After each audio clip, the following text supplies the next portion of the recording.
Inaugurazione questa mattina con incidente della nuova pista ciclabile sul ponte Unità d'Italia. Un'auto ha preso il ponte in contromano schiantandosi frontalmente con un altro mezzo. Fortunatamente non ci sono stati feriti gravi. La cronaca.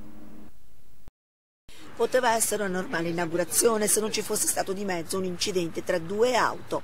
Mentre sindaco e assessori Rossi e Boldrin, muniti di due ruote, vanno su e giù lungo la nuova pista ciclabile a fianco al nuovo ponte Unità d'Italia, un'auto, una Fiat 600 blu e la guida un uomo sordomuto, risale il ponte in contromano, finendo per scontrarsi con un'altra auto, una Ford Fusion grigia, che giunge invece dal senso corretto. Inevitabile l'impatto. Fortunatamente nessuno si è ferito gravemente, di certo l'inaugurazione dell'attesa pista ciclabile ha subito uno stop, anche se proprio questo increscioso evento, almeno per i due malcapitati automobilisti, mette in evidenza proprio come la nuova pista ciclabile di fatto sia più sicura per i ciclisti. Onde evitare commistioni tra le due ruote e le auto, la nuova pista è totalmente messa in sicurezza correndo a fianco e staccata dal ponte.